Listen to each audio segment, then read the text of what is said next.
자메이카는 전설적인 카리브해의 섬으로 잔잔히 밀려오는 해변, 눈부신 황금빛 햇살, 그리고 생동감 넘치는 레게 음악으로 잘 알려져 있습니다.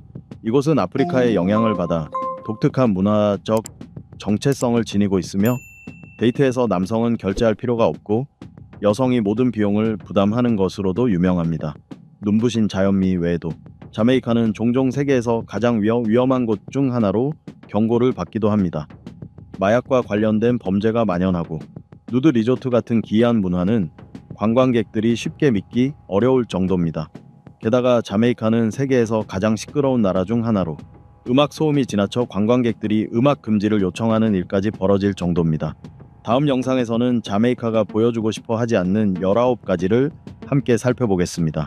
19번 누드 리조트. 자메이카에 위치한 헤도니즘 아이아이는 독특한 서비스로 유명한 누드 리조트입니다. 이곳의 눈길을 끄는 슬로건은 일주일 동안 악동이 되어보세요입니다. 많은 이들이 이 특별한 리조트에 대해 호기심을 가집니다. 헤도니즘 아이아이는 누드를 적극적으로 장려하는 리조트 중 하나로 주로 미국, 캐나다, 유럽 국가들에서 온 관광객들이 찾습니다. 이 리조트가 인기 있는 이유는 투숙객들이 옷을 입지 않고 자유롭게 어른들의 활동을 공공장소에서도 할 수 있도록 허용하기 때문입니다. 단체 여행객들을 위한 러브호텔도 제공되며 방문객들은 대개 커플 단위로 구성된 단체로 이곳을 찾습니다. 이 리조트에서는 심지어 누드 결혼식도 열립니다. 발렌타인데이를 맞아 특별히 준비된 집단 결혼식에서는 9쌍의 커플이 자연과 하나 되기 위해 옷을 벗고 결혼식을 올려 모두를 놀라게 했습니다. 이 행사는 리조트에서 주관한 이벤트로 100명이 넘는 신청자 중에서 9쌍의 커플이 무료 결혼식에 선정되었습니다.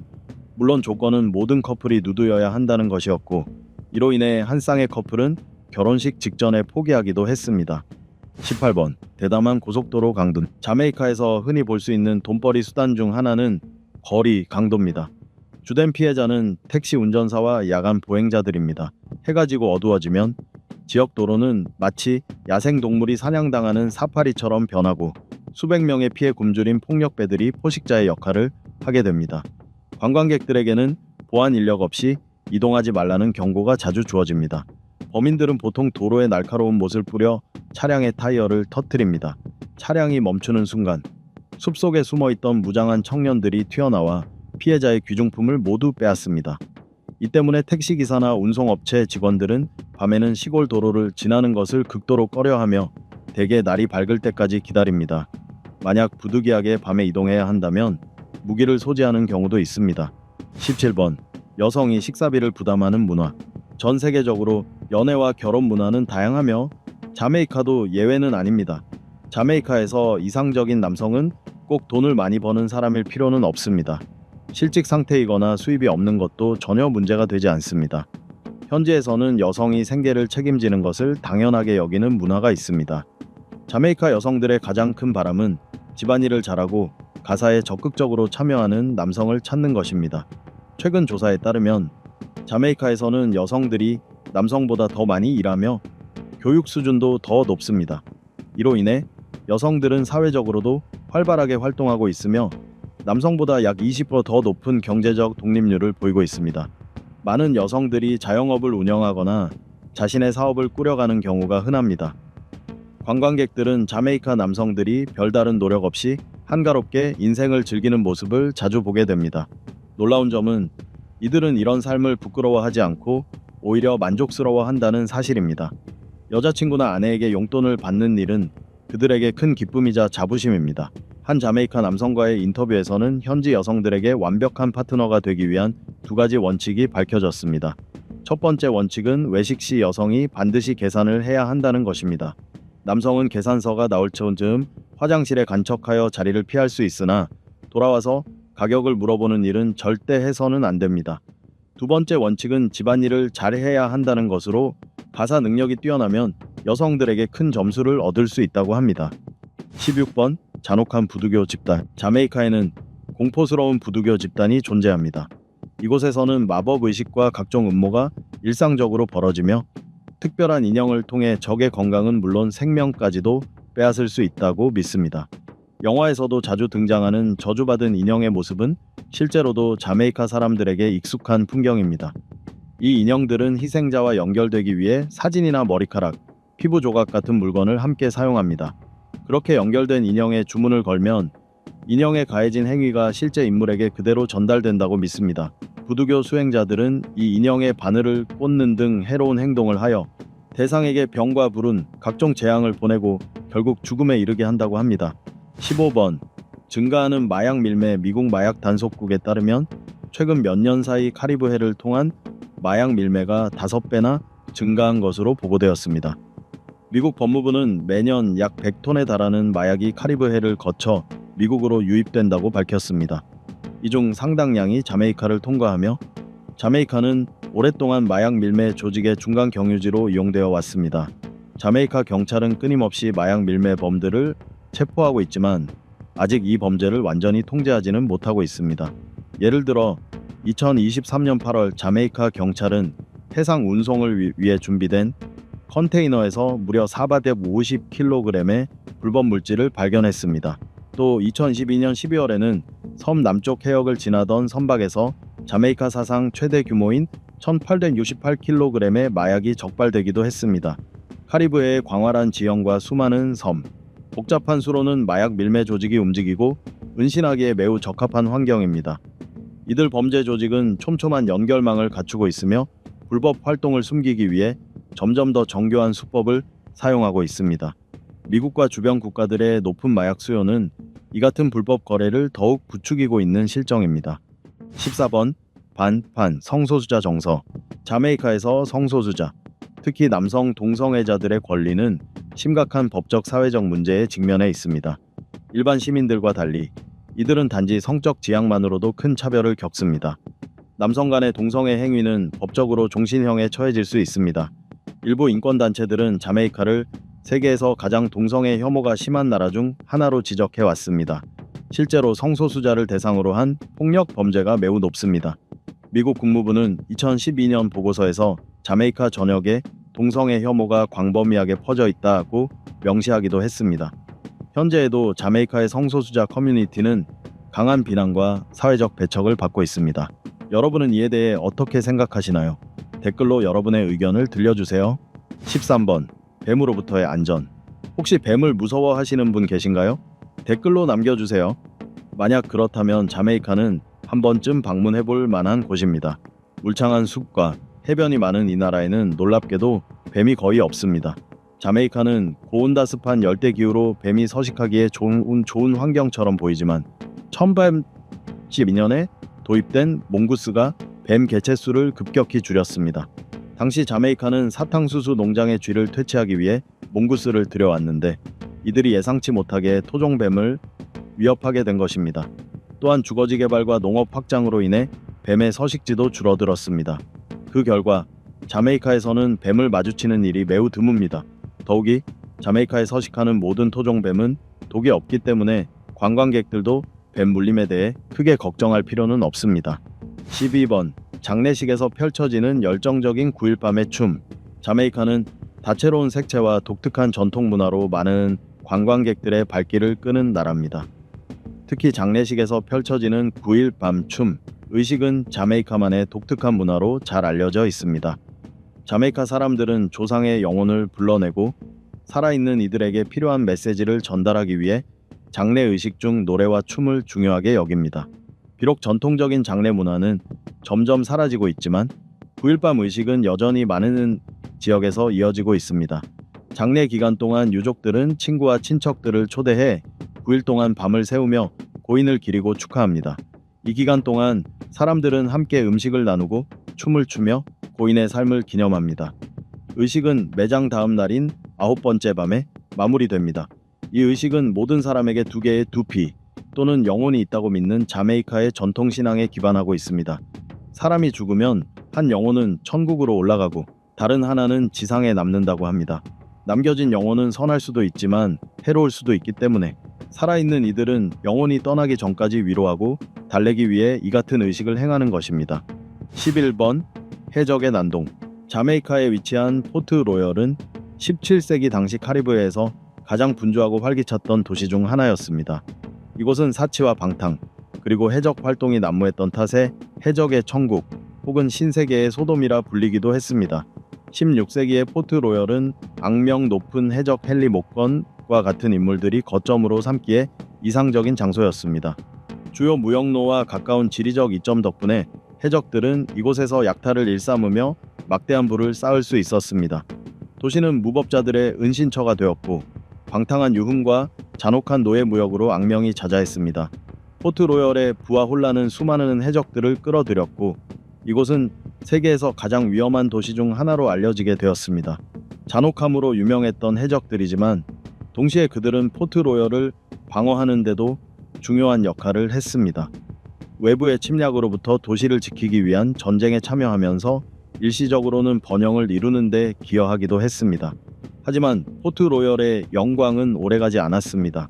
1992년 대규모 지진과 쓰나미가 도시를 완전히 파괴했고 수천 명이 목숨을 잃었으며 도시는 바닷속으로 가라앉았습니다. 이후 1907년에도 또 다른 큰 지진이 남아있던 유적들을 무너뜨리면서 포트로열은 결국 세계 지도에서 완전히 사라졌습니다. 현재 이 도시는 바닷속 유적으로 남아있으며 고고학과 스쿠버 다이빙에 관심 있는 관광객들의 탐방지로 알려져 있습니다. 10번 낙후된 인프라. 자메이카는 현재 도로와 교통을 중심으로 심각한 인프라 문제를 겪고 있습니다. 많은 도로들이 파손되어 있고 폭이 좁으며 곳곳에 움푹팬 구멍들이 있어 이동이 매우 불편하며 사고의 위험도 큽니다.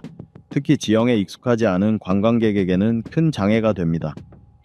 자메이카 정부는 도로 시스템 개선을 위해 투자와 정비 사업을 진행 중이지만 자원이 부족해 진행 속도가 매우 느리고 수요를 충족시키지 못하는 상황입니다. 이러한 열악한 도로 사정은 이동을 꺼리게 만들며 자메이카 관광 산업의 잠재력에도 부정적인 영향을 미치고 있습니다. 또한 자메이카는 왼쪽 통행이 기본이기 때문에 자동차를 렌트하는 미국인 관광객들에게는 익숙하지 않아 더 큰 위험이 따를 수 있습니다. 버스는 택시에 비해 저렴하지만 시간표가 불규칙하고 과거 사고 기록도 있어 안전성이 떨어지는 교통수단으로 간주되고 있습니다. 9번 세계에서 가장 위험한 나라 중 하나 자메이카. 자메이카의 범죄는 열악한 사회 경제적 환경에서 비롯됩니다. 전체 인구의 대다수가 직면한 문제는 10%에서 15%에 달하는 높은 실업률과 미래에 대한 희망이 거의 없다는 점입니다. 이런 상황은 사람들을 범죄로 내몰고 있으며 수도 킹스턴에서 그 심각성이 특히 두드러집니다. 범죄 증가의 원인 중 하나는 농촌 지역에서 도시로의 이주와 그로 인해 형성된 빈민가입니다. 이러한 빈민 지역에서는 범죄 조직이 활발하게 활동하며 젊은 청소년들을 말단 조직원으로 끌어들입니다. 이곳에서 범죄는 보통 10살에서 15살 사이의 청소년 시기부터 시작됩니다. 게다가 1962년 독립 이후 자메이카의 범죄 조직은 국내 정치에도 막대한 영향을 끼쳐왔습니다. 범죄자들은 정치인들과 밀접한 관계를 맺고 있으며 정치적 반대파를 협박하거나 제거하라는 명령을 받기도 합니다. 자메이카 갱단의 주요 활동은 마약 밀매, 갈취, 사기 등입니다. 킹스턴에만 36개의 범죄 조직이 있으며 이들은 현지에서 야디라 불립니다. 대표적인 갱단으로는 슈어포시, 비냐드, 모나 등이 있으며 대부분 자신들이 장악한 지역의 이름을 따서 조직명을 정합니다. 자메이카 경찰청에 따르면 2023년 첫 5달 동안 발생한 살인사건은 약 650건에 달하며 이는 하루 평균 4건의 살인이 일어났다는 의미입니다. 인구가 고작 300만 명 정도인 나라에서 벌어진 일입니다. 이 수치는 2016년 같은 기간 대비 19% 증가한 것으로 당시 인구 10만 명당 살인율은 50건이었습니다. 비교하자면 미국은 인구 10만 명당 약 10건, 캐나다는 1.6건 수준입니다. 2023년 말까지 희생자 수는 1000번 내년 500명에 달했으며 이 가운데 70%가 갱단과 관련된 사건이었습니다. 7번 음악 소음 규제. 자메이카의 수도 킹스턴에서는 택시 기사들이 음악을 크게 틀어놓는 일이 흔하며 이들의 택시는 종종 움직이는 댄스 플로어로 불리기도 합니다. 세계 여러 도시에서는 이어폰에서 새어나오는 음악 소리조차 눈살을 찌푸리게 만들 수 있지만 자메이카에서는 이어폰을 사용하는 사람이 거의 없습니다. 대신 사람들은 스피커를 통해 음악을 최대 볼륨으로 즐기는 것을 선호합니다.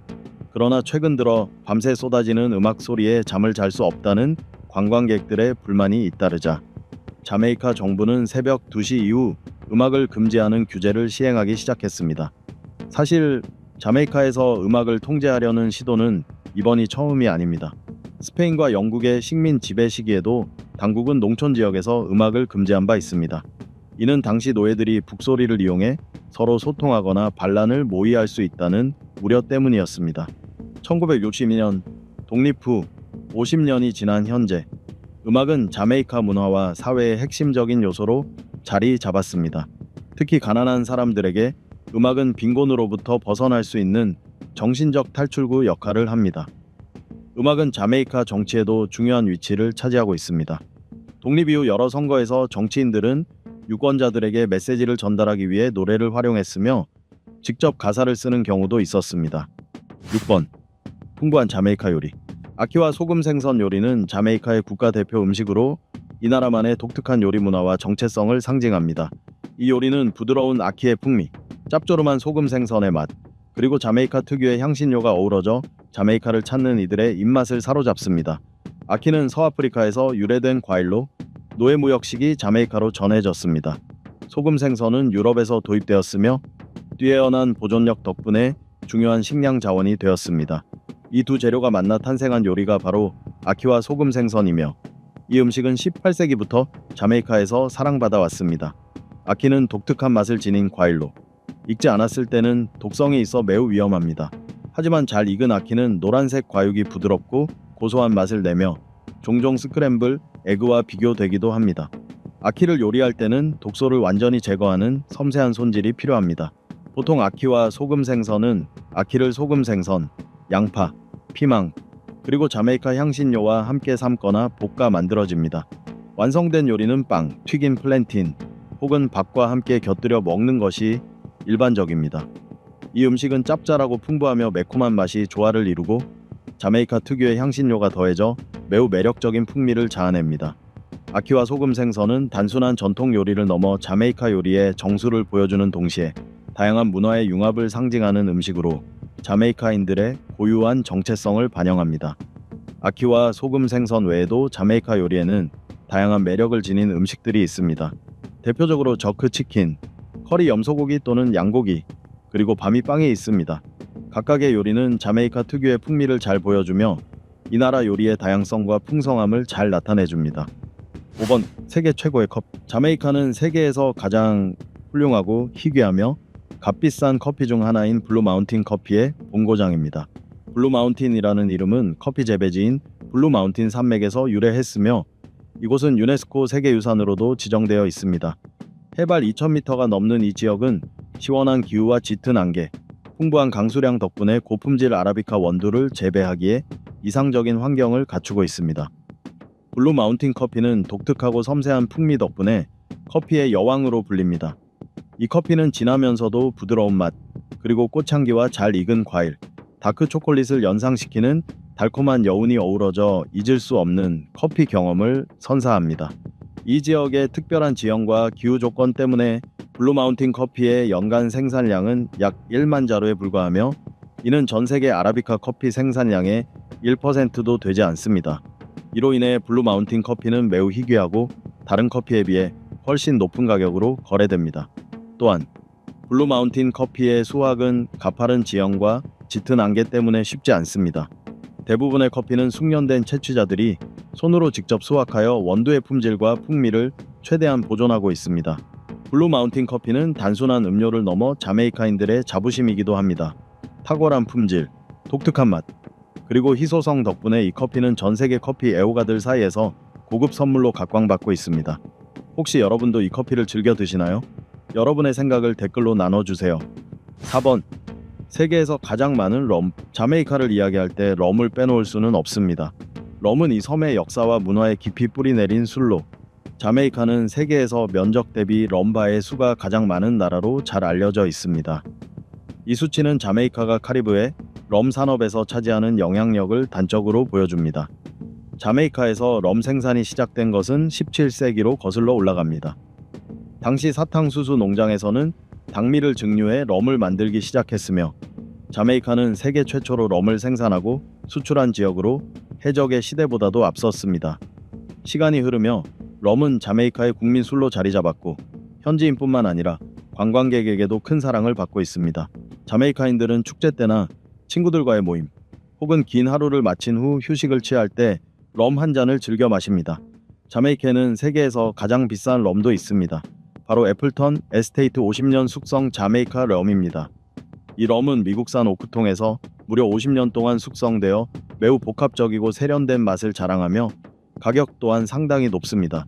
여러분은 럼을 즐기시나요? 어떤 럼을 좋아하는지 댓글로 알려주세요. 3번. 레게 음악의 발상지. 레게 음악은 활기찬 리듬과 깊은 메시지로 전 세계를 사로잡은 전설적인 음악 장르입니다. 자메이카는 레게의 본고장이자 역사상 가장 위대한 레게 아티스트로 꼽히는 밥 말리가 태어난 나라입니다. 그는 자메이카 음악을 세계에 알리고 이 섬을 대표하는 문화 아이콘이 되었습니다. 레게는 1960년대에 자메이카의 스카와 록스테디 같은 다양한 음악 스타일에 아프리카와 미국 음악의 영향을 더해 탄생한 독특한 장르입니다. 레게 음악은 기분 좋은 에너지와 신나는 분위기를 가지고 있으며 사랑, 삶, 사회, 정치에 관한 메시지를 전하는 데 자주 사용됩니다. 레게의 전설 밥 말리를 아시나요? 그의 음악을 좋아하신다면 댓글로 남겨주세요. 1985년 자메이카에서 태어난 밥 말리는 레게의 상징이 되었으며 전 세계 수많은 사람들에게 영감을 주는 존재가 되었습니다. 그의 대표곡인 원 러브, 노 우먼, 노 크라이, Get Up의 스탠드 없는 평화, 사랑, 연대의 메시지를 담은 시대를 초월한 명곡으로 평가받고 있습니다. 자메이카를 방문하면 어디서나 생생한 레게 음악을 접할 수 있습니다. 길가의 배서부터 대규모 음악 축제 이르기까지 레게는 언제나 자메이카를 가득 채우며 관광객들에게 잊지 못할 경험을 선사합니다. 레게 댄스 수업을 듣거나 전통 악기 연주를 배워보고 자메이카 칵테일과 함께 레게 음악을 즐길 수도 있습니다. 이번 자메이카에서 집필된 제임스 본드 이야기 14편. 혹시 제임스 본드 시리즈의 팬이신가요? 그렇다면 댓글로 알려주세요. 팬이라면 이언 플레밍이라는 이름을 들어보셨을 겁니다. 자메이카 오라카베사만에 위치한 골든아이 리조트는 바로 이언 플레밍이 머물며 작품의 영감을 얻었던 장소입니다. 때묻지 않은 자연 풍경, 따뜻한 현지인들, 그리고 모험심 가득한 분위기 덕분에 그는 이 아름다운 섬에서 수많은 제임스 본드 이야기를 써내려갔습니다. 플레밍은 익숙한 환경에서 벗어나 새로운 땅을 탐험하는 것이 창의적인 영감을 얻는 열쇠라고 믿었습니다. 자메이카는 독특한 문화와 풍습, 자연 경관으로 플레밍에게 신선한 경험과 색다른 시각, 그리고 참신한 아이디어를 제공했습니다. 자메이카는 이언 플레밍에게 영감을 준 장소일 뿐 아니라 영화 속 배경으로도 등장합니다. 제임스 본드 영화 중 두 편인 닥터 노우와 리브 앤드 렛 다이는 자메이카에서 촬영되었으며 제임스 본드 비치, 오라카베사만, 벙커스 힐 같은 유명 장소들도 화면에 담겨 많은 관광객들이 제임스 본드의 섬을 찾아오고 있습니다. 오늘날 골든아이는 고급 호텔이자 리조트로 운영되며 제임스 본드 팬과 007의 세계를 직접 경험하고자 하는 이들에게 인기 있는 명소가 되었습니다. 방문객들은 플레밍이 실제로 글을 썼던 그의 집을 둘러볼 수 있으며 리조트에서 최고급 서비스를 누릴 수 있습니다. 1번. 세계에서 가장 큰 나비. 자메이카는 그림처럼 아름다운 해변과 독특한 문화로 유명할 뿐만 아니라 세계에서 가장 큰 나비 중 하나인 호메루스 제비나비의 서식지로도 잘 알려져 있습니다. 날개 길이가 최대 15cm에 달하는 호메루스 제비나비는 전 세계에서 가장 큰 나비 12종 중 하나로 자메이카인들이 자부심을 갖는 존재입니다. 하지만 서식지 파괴와 밀렵으로 인해 이 거대한 나비는 현재 멸종 위기에 처해 있습니다. 호메루스 제비나비는 그 압도적인 외형으로 사람들의 시선을 사로잡습니다. 검은색 날개에는 하얀색과 파란색의 화려한 무늬가 어우러져 있으며 날아다닐 때 펼쳐지는 그 장대한 날개는 자메이카의 자연 풍경에 생동감을 더해줍니다. 이 나비는 자메이카 고유종으로 블루 마운틴과 존 크로우 산맥의 열대 우림에서만 서식합니다.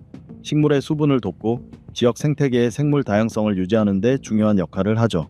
안타깝게도 호메루스 제비나비는 점점 사라지고 있습니다.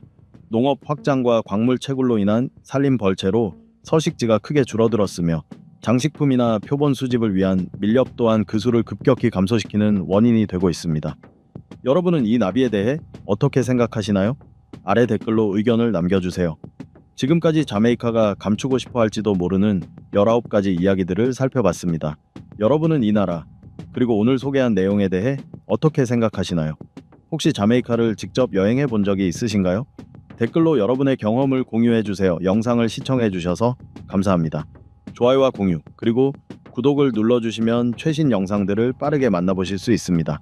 다음 영상에서 또 뵙겠습니다.